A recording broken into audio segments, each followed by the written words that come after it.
que nós precisamos desenvolver para continuarmos sendo uma igreja que cumpre o seu propósito, porque esse é o desafio. Eu quero começar dentro desse primeiro ponto, dentro da introdução do nosso tema, que é sendo uma igreja que cumpre o seu propósito. Eu quero já desconstruir uma fala que você está ouvindo muito aí, e que está entrando muito no coração das pessoas, muito. Eu ouço muito isso: pastor, eu preciso descobrir o meu propósito. Já ouviram isso? Eu estou em busca do meu propósito. Para com essa bobagem. Por quê, pastor? Porque o teu propósito já está estabelecido. Propósito para você como homem ou mulher de Deus já está estabelecido. Qual é o seu propósito? Propósito é meio, propósito não é fim, propósito é um meio. Qual é o seu propósito como igreja? O meu propósito, o seu propósito é pregar o evangelho. Você precisa ter isso em mente. A igreja moderna, e você vai me ver usando muito esse termo, igreja moderna, porque a igreja moderna, ela se perdeu. Mas está na história, está valendo, está no mover certo. Então não fica assustado de você ver algumas coisas, pastor Arroz da igreja, não.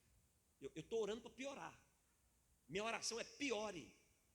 Mas é verdade, porque quanto mais o caráter da igreja se perder, mais isso aponta para a volta do nosso Redentor. Sabia disso? Paulo escreve à igreja de Tessalônica na segunda carta, e Paulo diz que o arrebatamento da igreja vai ser precedido por 2 eventos. Sem esses 2 eventos, a igreja não é arrebatada. Qual é o segundo evento? Antes de eu falar qual é o primeiro. O segundo evento é a revelação do homem da iniquidade. Então, sem que a igreja, não é o mundo, a igreja reconheça o anticristo, ela não é arrebatada. Então a igreja vai reconhecer quem é o anticristo. O Espírito Santo vai dizer para a igreja: ó, ele é o anticristo, ele é o homem da iniquidade. Então esse é o segundo evento. Agora, o primeiro evento que marca o início do arrebatamento da igreja, sabe qual é? É a apostasia. E a apostasia não é um evento para os incrédulos, a apostasia é um evento para a igreja. Então a apostasia, que é o abandono de todo o caráter que diz respeito à fidelidade, serviço cristão, enfim, identidade da igreja, é a principal marca do arrebatamento da igreja.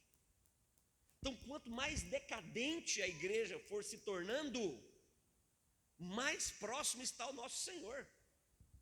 E aí vale a atenção de Apocalipse capítulo 22, versículo 11: o injusto continue praticando injustiça, o justo continue praticando justiça, o impuro continue sendo impuro, mas o puro se santifique cada vez mais. Então essa é uma chamada de atenção. Então, por isso você vai me ver falando muito de igreja moderna, porque a igreja moderna, ela já definiu a sua rota. Ela definiu a sua rota.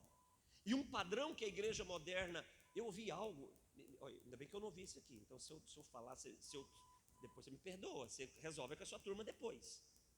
Resolve com eles depois. Mas eu fui numa igreja semana passada, e eu fui numa há uns 40 dias, e eu ouvi a mesma coisa, que aliás, eu estou vendo isso a nível de igrejas globais, tem sido essa linguagem.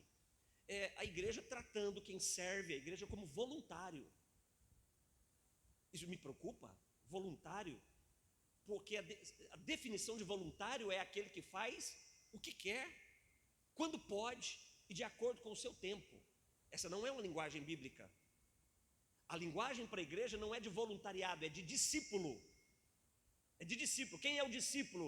É aquele que copia o modelo do seu mestre. E o modelo do nosso mestre, Evangelho de João capítulo 4, Jesus diz: a minha comida é fazer a vontade daquele que me enviou e realizar a sua obra. Não tem escolha. Ou seja, a igreja, homens e mulheres nascidos de novo, não tem escolha. Qual é o nosso papel? Temos que pregar o evangelho. É inadmissível um homem, é inconcebível um homem e uma mulher que nasceu de novo e ele não esteja completamente envolvido com a pregação do evangelho. Isso é inadmissível. Ele tem que estar comprometido com o que diz respeito à pregação do evangelho. A pregação do evangelho não é para alguns, não é para os pastores, não é para os obreiros. A pregação do evangelho é para toda a igreja, em todo o tempo e em todo lugar. Essa tem que ser a ideia. Um homem e uma mulher que não está comprometido com a pregação do evangelho, me ouça, um homem ou mulher que não está comprometido com a pregação do evangelho, Cristo não reina nele. São coisas muito sérias isso. Mas o motivo de nós estarmos aqui não é outro, é porque nós somos chamados para cumprirmos a nossa missão. 2 Coríntios capítulo 5, versículo 20, a palavra de Deus diz que o Senhor nos fez embaixadores. E sabe o que o texto de Paulo, lá na segunda carta à igreja de Corinto, diz nesse contexto? Ele diz o seguinte: como embaixador, pastora Rose, eu sou a boca de Deus nessa terra para exortar o mundo. Deus não tem outra alternativa, Ele não tem outro plano, o plano dele sou eu e você, para exortar esse mundo perdido, por isso eu sou embaixador dele.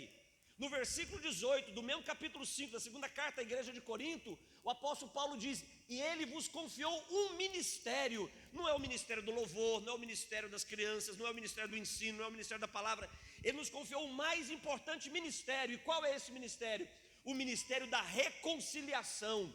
Então nós temos o dever de dizer para esse mundo perdido que Deus está disposto a reconciliá-los com Ele na pessoa de Cristo Jesus. Essa é a nossa missão.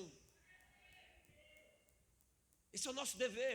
Então, uma igreja que não está comprometida, e quando eu digo igreja, não estou falando da estrutura, até porque no início dessa reunião foi dito que a igreja não são esses tijolos, não esse amontoado, né, de construção. Não, a igreja são as pessoas.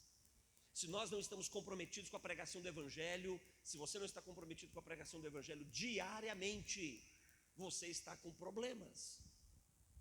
Cristo não reina em você. Segundo lugar, se você não está comprometido com a pregação do evangelho, escute, segura aí que agora o negócio vai sacudir agora. Se você não está comprometido com a pregação do evangelho todos os dias, você não é guiado pelo Espírito Santo. Você não é guiado pelo Espírito Santo. O Espírito Santo não está sobre a igreja para entreter a igreja.